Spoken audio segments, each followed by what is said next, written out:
Folks, welcome to another edition in Real Estate Experts. As always, I'm your host, Glenn Twiddle, bringing you leading experts from around the country and around the world to help you tread that minefield that is the Australian real estate landscape. Whether that's buying properties well as an investor, building a portfolio, or whether that's selling properties for top dollar, whatever it is to do with Australian real estate, I promise you we've got you covered. And today, I've got a very, very special guest here. He's a former solicitor, law degree, coming from a family of success, of generations of success.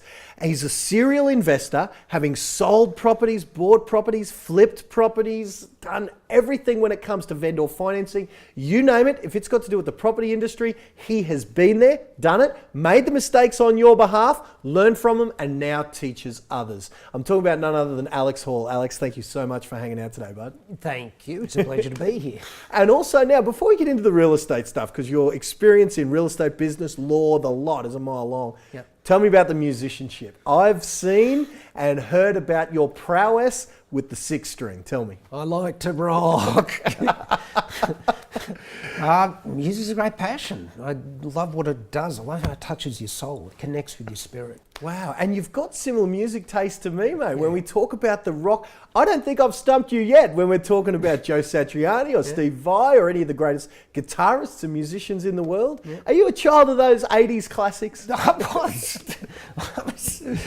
I lived through, although ironically enough, despite the fact I was of age when the 80s shred thing was current, I was actually ignoring it because I was into jazz at the time. I was playing trumpet and trombone and various other instruments. Well, a lot of those virtuoso guitarists have jazz influences, don't they? Have you seen that crossover? Oh, yeah, absolutely. But when I got to university, I got tired of blowing my brains out playing the trumpet. And I thought, I'll play the guitar. That'll be easy. And, nice. But when I got into the guitar, I opened that chapter of musical education. And I used to be a jazz purist. These days I like just about everything. Yeah. And I love how when the time is right, a certain song is going to touch you and just really add meaning to everything, and it's add a flair of creativity, I suppose, to my marketing. Well, yeah, I was going to ask, is there a crossover between your ability, because your ability to write copy and words and marketing is without peer within this industry? Is that because I've seen you're a songwriter, you are a creative, I've heard some of the songs you've written. Is there a crossover there? And tell me, is that why you've got such a reputation as one of the best copywriters in the country? It occurred to me that real estate doesn't have to be about the grind. There is creativity to it. And when you do that, it makes the job far more interesting from my perspective as an agent. But more to the point, it makes the ads more readable, and it results in greater prices, or it certainly can. Because I think if the ad is boring, if it's generic, if it's prosaic, people just ignore it. Oh, gee, that's an ad, wow. But with greater flair, I know, for example, that I posted some of the videos that I've done for some of my 4 recent ads on Facebook, and I got a response rate of something like 40,000 people in the space of a couple of weeks. About which I've learned 2 things. Number 1, oh my God, look how powerful social media is. Very much.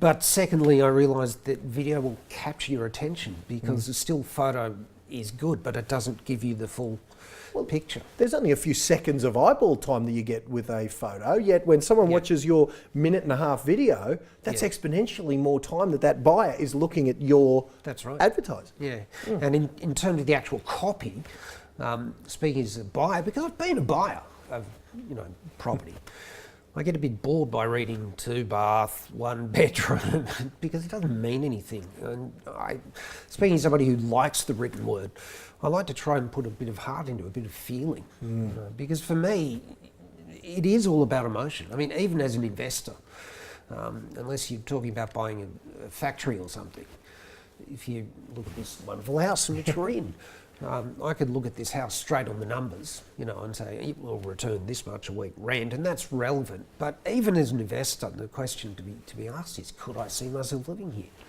And to me, it's not just this is not a living room; it's an expansive living room with myriad of opportunities. You look out and look out at the look out at that's. I agree. It's beautiful. We're here on the water. Beautiful, because it's not just descriptive, it's, emotive. It puts people in the picture. It gives them verbally the ability to sort of put themselves in there and to have the experience of living there before they even come to see it. I love that when I've read some advertising of yours and of other properties, and then I eventually go and see the home, I'm not just saying, do I want to buy a home? I'm saying, will I raise my children in this place? Oh, yeah. And if the answer to that from a buyer's perspective is yes, Yeah. price goes out the window and you say, I want this place. Yeah, that's right. Yeah, because you're buying the lifestyle. You're not buying the bricks and mortar. Because a bedroom's a bedroom, but a bedroom that looks out to a beautiful view of the sun rising, and you can hear the birds singing as your constant companion, and it is just off the top of my head. It flows from you, doesn't it, Mr. Hall? It gives people a taste of what it might be like to have that lifestyle. And to have done that through not only the written word, if you can encapsulate that in written words, what then can you do in a video where you've got a soundtrack as well? Yeah, exactly right. Exactly right. Nice. So let me ask you this, because I was there, I was literally present. You'd taken some time out of your world to come add to other people's world by sharing some of your experience and to learn yourself at a big conglomeration of real estate agents. Yeah. And I saw firsthand you had a deal on the go that was driving, circumstances were less than favourable. I've never seen an agent care more about their client's outcome than I witnessed from you that day. Yeah. Mate, take us through what was going on there and how that ended up with a favourable outcome. Well, what had happened is that we'd had a couple of people who'd come and seen the property. It'd been on the market for a while. It had been listed by another agent whose marketing was good, so I'm not having a go at them. But whose attitude towards the client was less than they were prepared to accept, and they were trying to force them to sell before they were really ready. The thing that I really like about real estate as a profession is when the deal is done and agreement's made, and I can ring the client and say, guess what? We've got this in writing. Yep. And when I sold the last really big sale that we were working on, I was trying to be clever over the phone. I was trying to say, oh, well, it's only this, but I couldn't do it. I was too excited. It was like, we've got 1.17. And he blurted out, take it! Yeah. Wow. And I was so excited that I literally did the Toyota jump. Because it was such, but that's what I love. Yeah. And now that I've been in the game for a bit, the thing that I really hate is when you see agents say, oh, we'll get you this, don't worry. Oh, the market's dropped. Yeah. And all that kind of stuff. Well, if it wasn't for that one and the skills you employed, how much would that owner have been looking at? And that difference in money, what did that do for that owner that had been on the market for really a while? Well, the thing that was of relevance was that they were trying to find another place in the area, and obviously the more they got, the bigger their range. Next move could be, yeah. And they'd seen a property that they liked but didn't love, so maybe the delay in actually finding the right buyer was good, because by the time we reached agreement on price, they found another house that was just perfect for them. Wow. And I've seen it on the net. It's just beautiful, and they're so happy. And actually, when my mother and we worked together, my business partner. Yeah, no, Dr. Hall. Another author. She's a magnificent woman. Yeah, when we met these lovely people, the wife of this couple said to us, change our minds about real estate agents. And I spoke to them just today, and I said, well, listen, that saying is resonated with me, it stayed with me. Can I ask, can we use this? Did we change your mind about real estate agents? He said, yes, you did. Nice. You really did. So really my next question there, Alex, is not everyone can find in their area a wordsmith like yourself, a marketer like yourself. The choice isn't always as clear as it is with you. So tell me, how can one of my viewers, I've finally tracked you down here on the Gold Coast. We're here in Sanctuary Cove, beautiful place, because you're so busy, I've finally tracked you down. So I appreciate your time. Not everyone's got such a clear choice. Everyone, like even here, we're here at the Gold Coast. There must be 100 agents that would love to sell this house. Yes. Whereas only one of them can be the best in that area at some of the topics we've talked about. How do we find that one from the 99 because they'll all say they can do it? How do we find the one who can? I would say that there are three things that every agent who's wanting to market a home should have: the knowledge of the market, the knowledge of the house itself, but most importantly, the needs of the client. And I think it's fairly easy to say, oh, well, the market's doing this, because a lot of the data is publicly available. Mm-hmm. It's not necessarily easy to take note of what the house is like, because not necessarily in terms of bedroom and bathroom, but the condition it's in, although you can learn that as you go along. But finding out the real needs of the client, that's what's really important.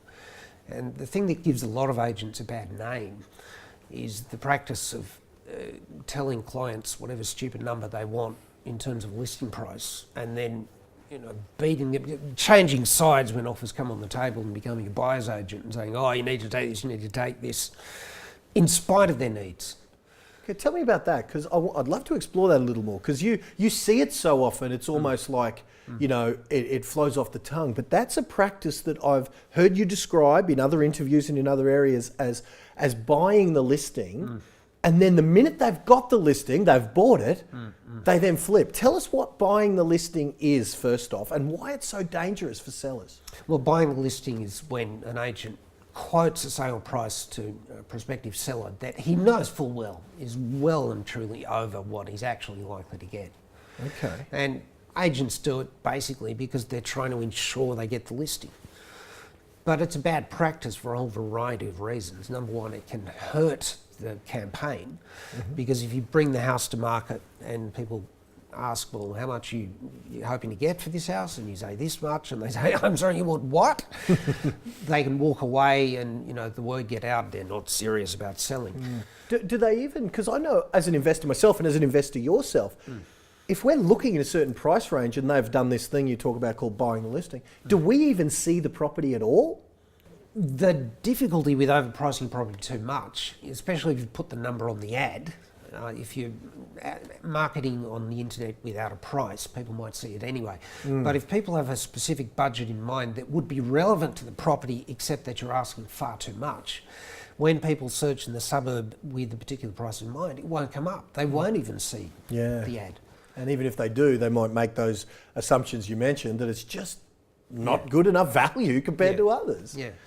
And so then what happens then? Because I've heard you describe it. After they've done it, then what happens to the sellers as they need to drop the price to meet the market? Well, then they can end up selling at a price, if it goes on for long enough, for even less than it would have otherwise been sold had it been correctly marketed. As a serial investor, I've seen the amount of properties you've bought, and in various as a former lawyer, because you have decades of experience in the law profession, so your prowess in how to do a property transaction in various ways is without peer. So you've bought a whole bunch of properties. Is time on the market, say it finally takes that vendor, that seller, 8 weeks to come around to meet the market where it needed to be in the first place.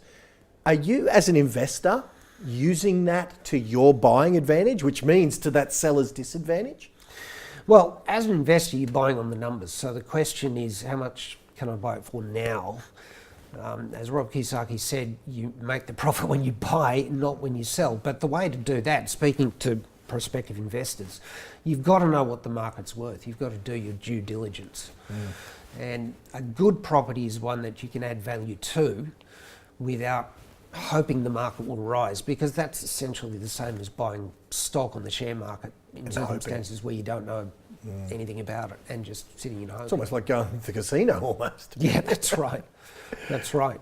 But in terms of timing on the market, I think depending on what market you're in, if you're in markets like Sydney, within reason, anywhere you buy, it's likely to increase in value if you leave it long enough.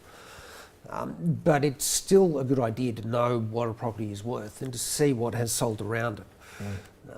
And these days, of course, it's a lot easier to do that because sale prices are publicly listed. Al, do you think, is there any chance it's naive optimism that these agents who are doing this practice have got? Or do you firmly believe that it's deceptive and it's their only method of doing business? I think in the case of a lot of them, unfortunately, it is part of their business practice, and I think it is deceptive. And I think it's deceptive in the sense that they'll say anything they can to try and secure the business. But it's deceptive because they know that they're never going to achieve that figure. Yeah. And one of my more recent clients, they listed a property at a price that was $300,000 above what they must have known it was worth, which is just bad for everybody. Because what that resulted in was the property being on the market for months with no activity.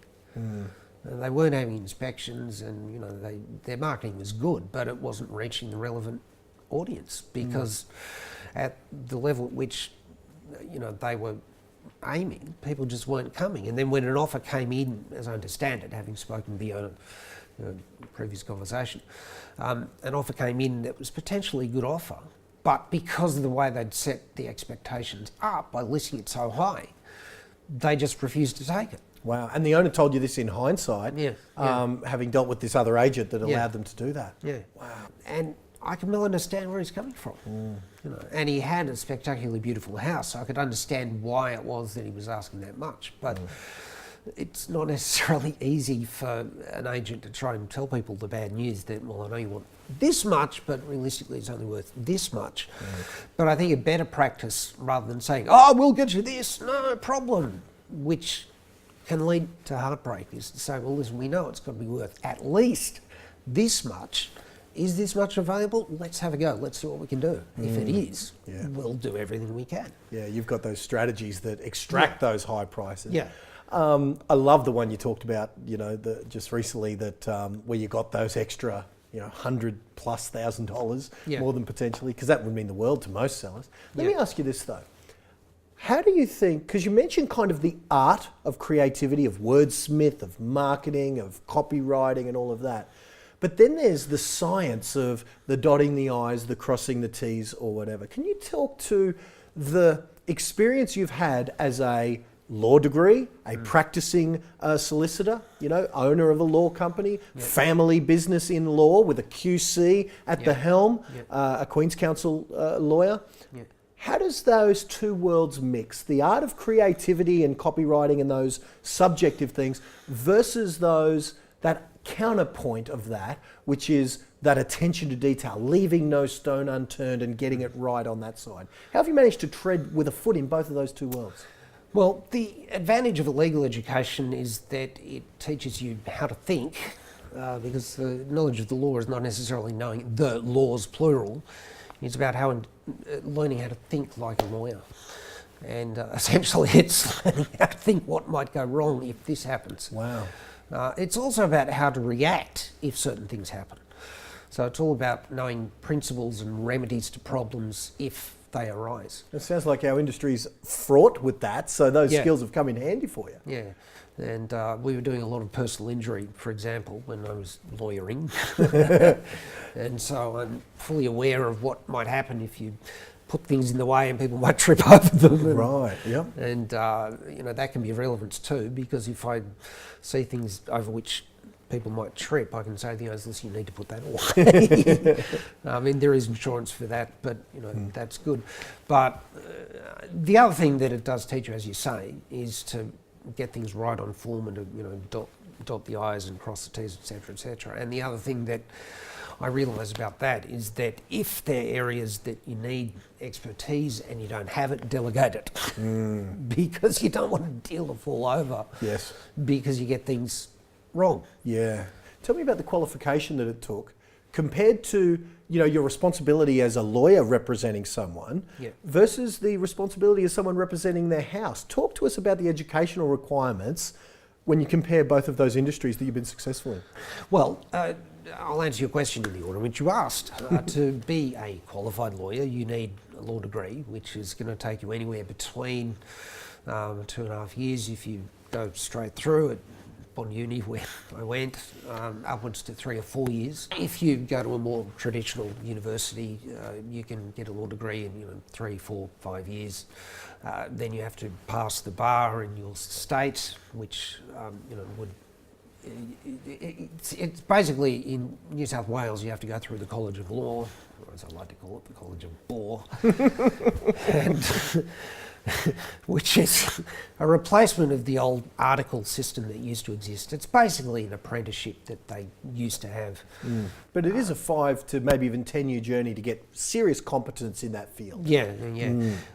As opposed to real estate? Yeah, well, in New South Wales, you can now become fully licensed in 6 weeks. Yay! Yeah. And what about just to be a salesperson? Because not everyone gets their full license. Yeah. Just a salesperson? I've heard it can be done in less than a week. Yeah, it can. Yeah. That's nuts. How have you seen that playing out then? What's the end result of that for our consumers with that educational differential? Well, conceptually, in terms of the question of qualifying, it occurred to me that in the legal profession, the difficult part is getting there. The training is so extensive that by the time you are able to walk in the door and hang your shingle, so to speak, you are largely pretty competent. In the real estate industry, finding a job is not necessarily easy, but keeping it is much more difficult. And so the qualification in the real estate industry is still being there 2 or 3 years down the track. And if you can do that, you must be doing something right, because you've got to keep the work, you've got to get the work, you've got to keep the work, you've got to do the work. And if you can do that, then you're onto something. However, I do believe there's scope for much greater training. And my honest belief, especially in terms of fees and remuneration, is that if agents were trained to the same degree that lawyers were trained, people would be far less prone to look at them and say, I'm sorry, how much was that in relation to our fees? And personally, I believe there's scope for a degree course in the real estate industry. Yeah, agreed, mate. What's the one last piece of advice? As a serial investor, as a person who's helped so many people transact on their properties and advice giver in so many fields, your entire life's work has essentially been that. What would be your top couple of tips that you would give to our viewers on selling for top dollar, choosing a real estate agent?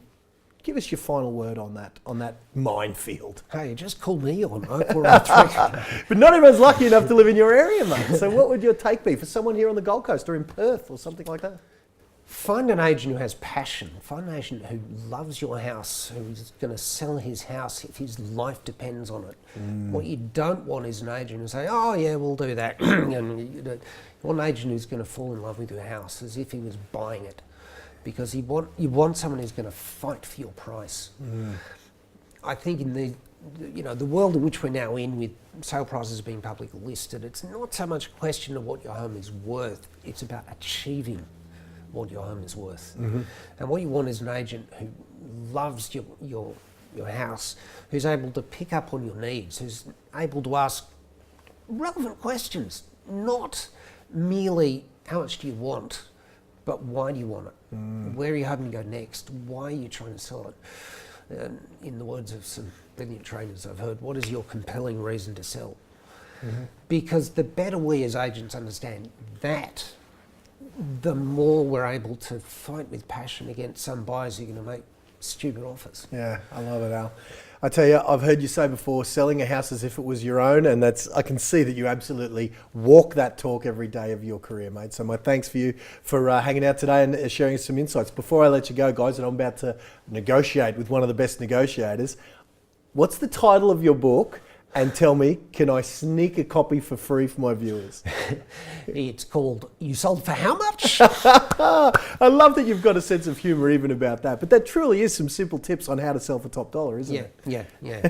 So, I think it's going to be subtitled, How to Get a Price That Will Defy the Critics and Amaze Everyone. I love it, mate. Your copywriting chops even extend to your book titles. Congratulations on everything, Al, and thank you. We'll put the website up there to get a copy for our crew. Thank you so much. Real pleasure. And on that note, folks, another edition of Real Estate Experts in the Can. As always, I'm your host, Glenn Twiddle, for Alex Hall. Until next time, bye for now.